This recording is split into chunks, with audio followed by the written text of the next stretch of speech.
Baik, kita lanjut bab 135. Bab istihbabis salami idza dakhala baitah. Anjuran membaca salam apabila masuk ke dalam rumah.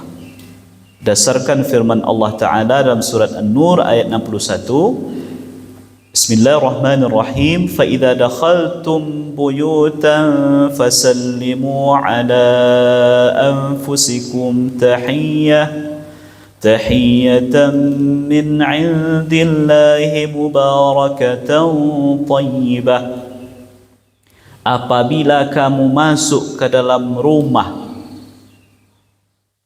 maka berikanlah salam kepada orang yang ada di dalam rumah, sebagai juga salam untuk dirimu, salam dari Allah yang dipenuhi dengan keberkahan lagi baik.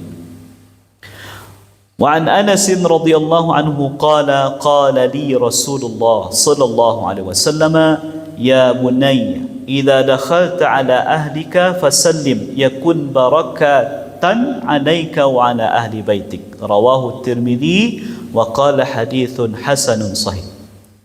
Dari Anas, semoga Allah meridainya, beliau berkata, Rasulullah sallallahu alaihi wasallam berkata kepadaku, ya bunayya, wahai anakku, apabila engkau masuk menemui keluargamu, maka ucapkanlah salam kepada mereka, yang demikian itu akan mendatangkan keberkahan untukmu dan kepada keluargamu.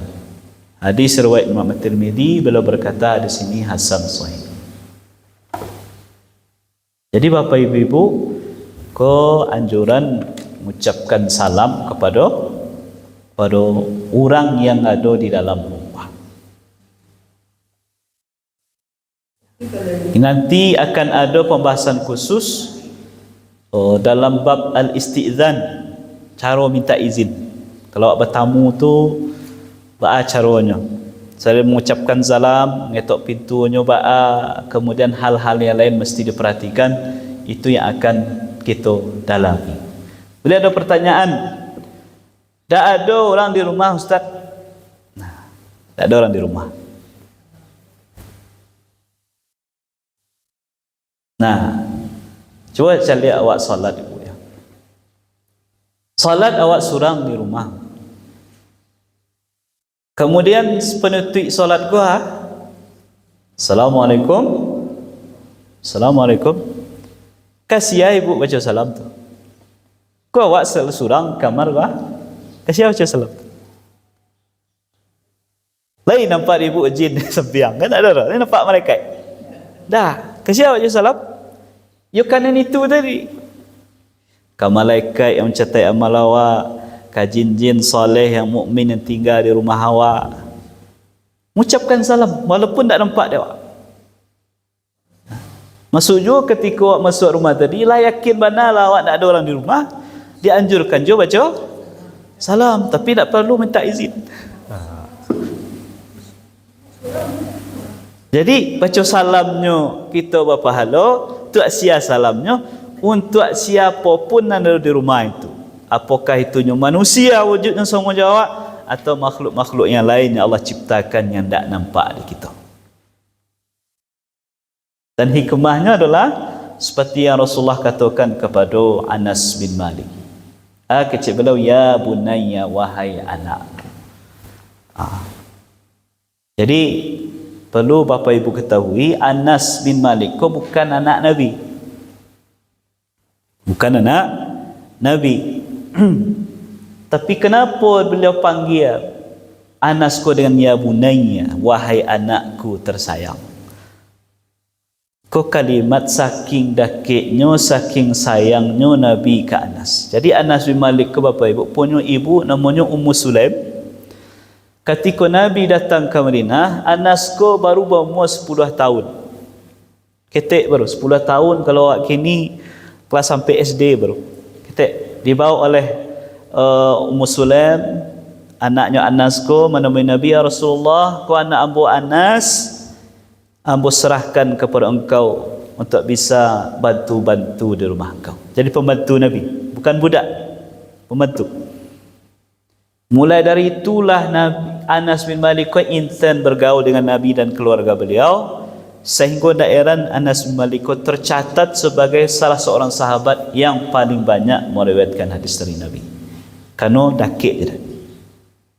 Nah, dari kalimatku Bapak Ibu, diambil sebuah istidlal, pendalilan oleh para ulama, boleh menyebut seorang anak orang lain dengan sebutan oh anak ambo, kalau tujuannya mengungkapkan sayang awak ke anak tadi.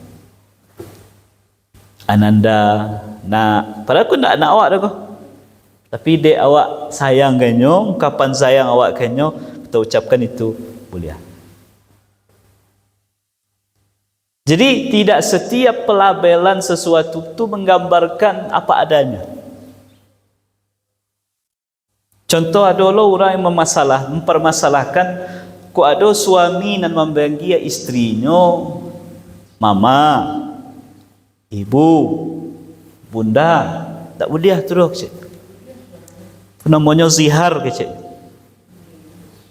dilarang dalam Islam. Padahal itu bukan zihar. Zihar itu adalah menyamakan posisi istri awak model ibu gitu. Posisinya, bukan panggilannya, bapak posisinya. Mohon maaf, ibu kita, ya, sama tak jadi istri? Beda. Nah, orang yang zihar tadi, nyo samakan istrinya je ibunya. Nyo nak amuah dakik-dakik lah jadi bininya, nyo nak amuah berlakukan layaknya istrinya, nyo anggap sebagai ibunya. Aku tak boleh. Tapi kalau panggilan, sekedar panggilan, tak ada niat memposisikan istri tadi seperti ibunya, berarti itu bukan termasuk zihar. Kau nyo panggil bunda lah, nyo panggil mama, nyo panggil mami lah, nyo panggil sayang lah, terserah nyo.